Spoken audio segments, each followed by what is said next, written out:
Après avoir adopté une petite fille roumaine, un couple canadien découvre une vérité surprenante à son sujet.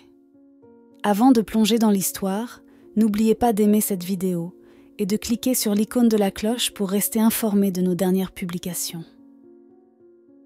Les filles possèdent souvent des instincts maternels innés qui se manifestent à divers moments de leur vie, façonnés par leurs circonstances. Le désir de devenir parent est une évolution naturelle pour beaucoup, bien qu'il y ait toujours des exceptions. Cependant, pour ceux qui aspirent à être parents mais n'en ont jamais l'occasion, cela peut entraîner une profonde déception. Lorsque la vie ne se déroule pas comme prévu et que nous avons l'impression de perdre le contrôle, cela nous rappelle à quel point nous sommes petits dans l'immensité de l'univers. Cette histoire raconte les incroyables défis auxquels un couple canadien a dû faire face et la décision qui a changé leur vie en les confrontant à un dilemme inattendu. Ron et Natalie Treecross semblaient mener une vie idyllique.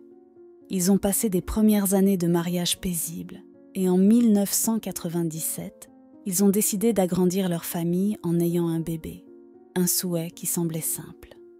Malheureusement, une année s'est écoulée sans la nouvelle qu'ils espéraient, ce qui les a profondément préoccupés. Ils n'avaient aucune idée de la complexité que leur parcours vers la conception allait prendre. Leurs espoirs ont été maintes fois déçus, laissant le couple le cœur brisé. Malgré cela, ils n'ont pas abandonné et ont décidé de consulter un médecin. La nouvelle qu'ils ont reçue après tous les examens s'est avérée dévastatrice. Le médecin a informé Ron et Natalie que les chances de concevoir étaient presque inexistantes. Ces mots ont brisé leur bonheur, car avoir un enfant était la dernière pièce qui manquait pour compléter leur vie. Ils s'imaginaient élever un enfant ensemble, en lui offrant un environnement aimant et en lui inculquant des valeurs de gentillesse.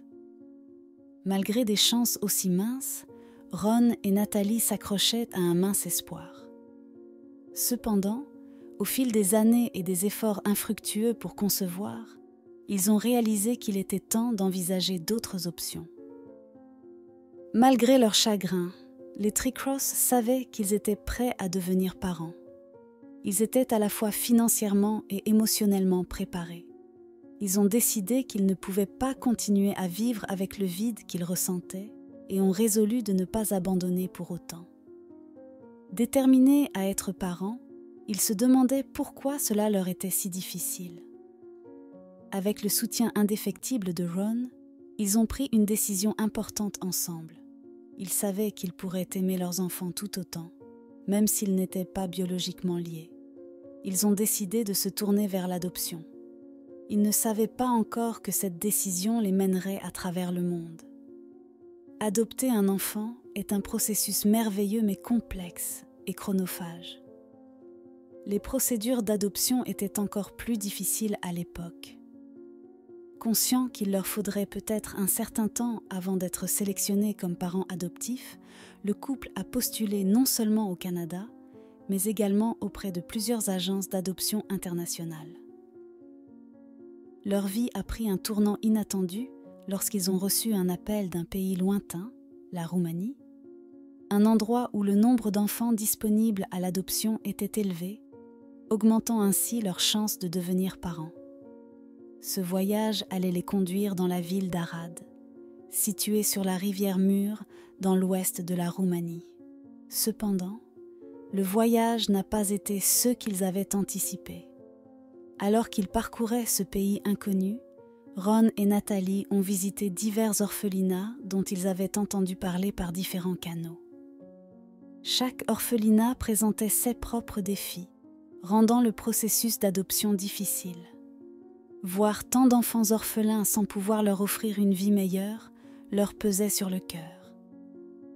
Lors de l'une de leurs visites à un orphelinat, une petite fille a attiré leur attention.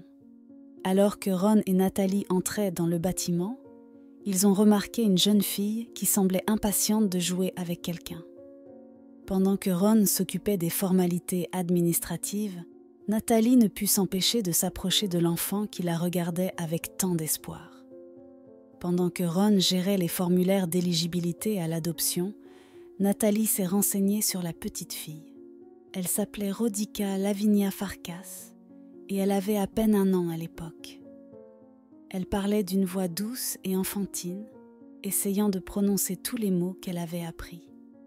Le couple a ressenti une connexion immédiate et ne voulait pas laisser passer l'opportunité de l'adopter. Ce n'était pas la première fois qu'ils ressentaient une forte connexion avec un enfant, seulement pour se heurter à des obstacles juridiques qui les empêchaient de poursuivre l'adoption. Cependant, cette fois-ci, la situation allait se dérouler différemment. Ron et Nathalie sont tous deux tombés amoureux de cette petite orpheline roumaine, abandonnée à l'orphelinat en bas âge. La santé de Rodica était fragile. Elle était faible et sous-alimentée par rapport aux autres enfants de son âge. Malgré son état de santé délicat, Rodica arborait toujours un sourire sur son visage. Profondément préoccupée par sa santé, les Tricross voulaient en savoir plus sur son passé et sur la manière dont elle avait fini dans cet orphelinat. Ils n'avaient aucune idée que leurs questions allaient les conduire à des découvertes troublantes. Il semblait que Rodica avait été abandonnée à l'orphelinat parce que sa famille ne pouvait pas s'occuper d'elle. Elle était sous-alimentée, ce qui avait entraîné divers problèmes de santé, notamment le rachitisme, une maladie causée par une carence en vitamine D qui fragilise les os. Sachant que Rodica nécessiterait des soins et une nutrition particulière, le couple canadien a décidé de l'adopter, sans savoir ce que l'avenir leur réservait. Dans les années 1990, la Roumanie était sous la dictature de Nicolae Ceausescu. Et pendant cette période, les dossiers des enfants orphelins étaient mal tenus. En apprendre davantage sur le passé de Rodica allait être une tâche difficile, car les documents étaient désorganisés et incomplets. Malgré les défis, Ron et Nathalie étaient déterminés à faire tout ce qu'il fallait pour découvrir les origines de Rodica. Ils étaient engagés à lui offrir la vie qu'elle méritait, même si cela nécessitait des efforts extraordinaires.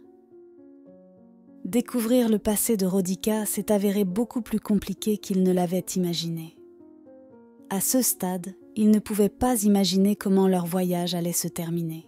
Ron et Nathalie ont finalisé le processus d'adoption de Rodica et étaient prêts à lui fournir les soins médicaux dont elle avait besoin. Tout en se préparant à la ramener chez eux, ils restaient curieux de connaître son passé. Ils voulaient pouvoir répondre à toutes ces questions lorsqu'elle serait assez grande pour demander des informations sur son histoire. Leur recherche allait prendre un tournant surprenant. Après avoir adopté Rodica, Ron et Nathalie ont décidé de ne pas quitter la Roumanie tant qu'ils n'en sauraient pas plus sur le passé de leur nouvelle fille. Étant donné les circonstances du pays, ils savaient que personne ne les aiderait à chercher les dossiers s'ils partaient. Bien que rester en Roumanie ne donnait pas non plus de résultats, ils insistaient pour approfondir les recherches sur le passé de la petite fille. Heureusement, quelques personnes comprenaient l'inquiétude du couple canadien et étaient prêtes à les aider dans leurs recherches. Bien que cette recherche ait pris du temps, quelque chose les poussait à continuer. Un jour, un homme a appelé l'hôtel du couple et a dit qu'il avait enfin trouvé quelque chose qui pourrait correspondre à ce que Ron et Nathalie cherchaient. Dès que l'appel s'est terminé, ils se sont précipités au centre d'adoption. L'homme les attendait et leur a remis un dossier. Le couple a décidé de l'examiner une fois de retour à l'hôtel. Ce qu'ils ont lu dans le dossier n'a fait que soulever plus de questions dans leur esprit. Le couple s'est senti chanceux d'avoir reçu un dossier contenant l'arbre généalogique de Rodica. En parcourant le rapport, ils ont été surpris par ce qu'ils ont découvert. L'histoire de cette petite fille était bien plus complexe qu'ils ne l'avaient initialement pensé. L'arbre généalogique de Rodica a révélé qu'elle n'était pas la seule enfant de la famille qui l'avait abandonnée. Rodica avait une sœur cadette qui avait également été mise en adoption. Le couple a été choqué d'apprendre que sa sœur vivait la même vie dans un orphelinat, tout comme elle. Ce qui était encore plus déroutant, c'est que les deux enfants avaient été placés dans des orphelinats différents en Roumanie. Étant donné les dossiers mal tenus de l'époque, il était presque impossible de déterminer où se trouvait sa sœur. Cependant, la découverte suivante s'est révélée encore plus alarmante. Les recherches des Tree-Cross ont conduit à la découverte de la sœur de Rodica. Elle s'appelait Janina Farkas et elle avait 2 ans, 1 an de plus que Rodica. Les sœurs se ressemblaient étonnamment, avec des traits identiques. Le couple ne comprenait pas pourquoi ces filles avaient été séparées dès le départ.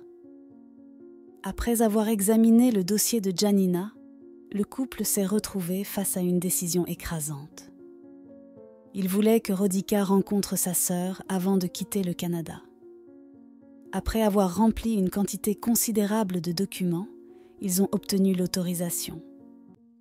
Lorsque les 2 filles se sont rencontrées pour la première fois depuis leur séparation, Ron et Natalie ont été témoins du lien fort qui unissait les sœurs.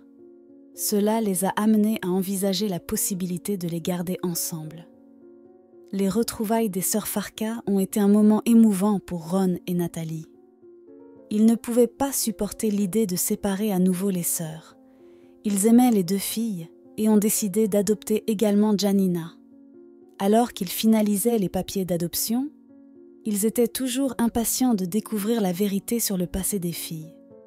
Pour la première fois, ces filles allaient franchir les frontières et se rendre dans leur nouveau foyer au Canada.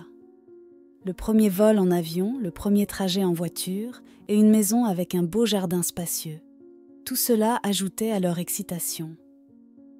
Les filles se sont bien adaptées à leur nouveau foyer et ont montré une amélioration incroyable de leur santé en l'espace de quelques mois. Les sœurs avaient des joues rebondies et affichaient les plus mignonnes des espiègleries, comblant le vide dans la vie de Ron et Natalie. C'est à ce moment-là que le couple a reçu une nouvelle surprenante. Le couple canadien a appris tout ce qu'il pouvait sur la famille biologique des filles.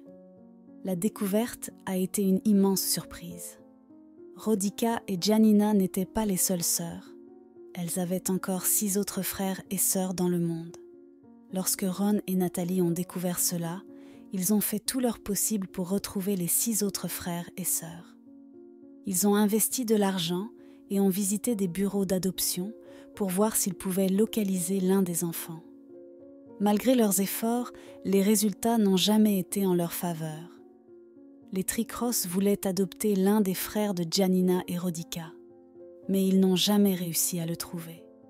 Malheureusement, ils n'ont jamais pu découvrir où se trouvaient les autres frères et sœurs, et les dossiers désorganisés rendaient la tâche encore plus difficile. Bien que les premières années des filles restent un mystère, les Tree-Cross étaient reconnaissants d'avoir trouvé les 2 sœurs. Ils ont attribué à Dieu le mérite d'avoir réuni les filles, croyant que c'était le destin. Les Tree-Cross ont trouvé Rodica et Janina à une époque où la contraception était interdite en Roumanie. Pendant cette période, de nombreux enfants moins chanceux étaient donnés à l'adoption, et tous n'ont pas eu la chance de Janina et Rodica. Même aujourd'hui, la famille Tree-Cross pense souvent aux 6 autres frères et sœurs. Ils aimeraient savoir ce qu'ils font de leur vie, mais il n'y avait pas d'informations supplémentaires disponibles sur les frères et sœurs ou les parents biologiques. Ainsi, un nouveau chapitre a commencé.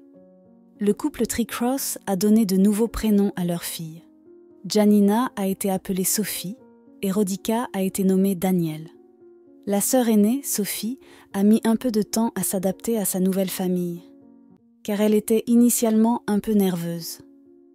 Ron et Natalie comprenaient l'importance de rester connectés à ses racines. Ils ont donc veillé à préserver cette connexion. Les Tree-Cross ont décidé que les 2 filles devraient garder leur prénom d'origine en tant que 2e prénom. Cela les aiderait à se souvenir de leurs origines. Ils ne voulaient pas que les filles perdent le contact avec leur héritage, leur culture ou le lieu où elles sont nées. C'était le cadeau de Ron et Natalie à leur fille bien-aimée. Pendant des années, la famille de 4 personnes a mené une vie ordinaire. Lorsque les gens ont appris leur histoire, elle a touché de nombreux cœurs. Après tout, ces 2 sœurs avaient été réunies et vivaient désormais comme une famille. Cependant, un aspect intéressant de leur histoire allait se répandre bien au-delà. 6 ans après l'adoption de Sophie et Daniel, un réalisateur de documentaire a entendu parler de leur histoire. Le réalisateur a approché la famille et leur a proposé l'idée de faire connaître leur histoire miraculeuse au monde. Les Tree-Cross ont trouvé que cela semblait être une bonne idée. Ils ne savaient pas encore que cette vidéo allait inspirer l'une des sœurs à faire quelque chose d'extraordinaire. Lorsque Sophie Tree-Cross a eu 14 ans, elle a commencé à chercher ses papiers d'adoption. Au cours de ses recherches, elle est tombée sur le documentaire. Elle l'a regardé et a décidé de créer une nouvelle version, plus courte. Utilisant ses compétences en montage, elle a réalisé la vidéo et l'a mise en ligne. Elle est rapidement devenue virale. Sophie voulait sensibiliser et quelques années plus tard, les sœurs ont fait des choix de vie importants. Aujourd'hui, cela fait plus de 20 ans qu'elles forment une famille heureuse. Grâce au film qu'elle a monté, Sophie a découvert sa passion pour la photographie. Pendant ce temps, Daniel a poursuivi une licence, ce qui l'a conduite sur un autre chemin de carrière. Les sœurs partagent un lien fort et planifient souvent des dîners ou des sorties ensemble. Elles attachent de la valeur à leurs racines culturelles et ont exprimé le désir de retourner en Roumanie un jour pour en savoir plus sur leur famille biologique et leurs frères et sœurs. Elles prévoient de visiter la Roumanie cette année. « J'adorerais retourner explorer le pays », a déclaré Daniel. Elles veulent en savoir plus sur leur passé et sur la manière dont elles ont fini dans l'orphelinat. Leur histoire a une fin heureuse, car les 2 filles ne se lassent jamais de louer leurs parents pour le travail acharné et les efforts qui ont changé leur vie à jamais. Leur mère, Nathalie, a dit un jour dans une interview « C'est la meilleure chose que nous ayons jamais faite.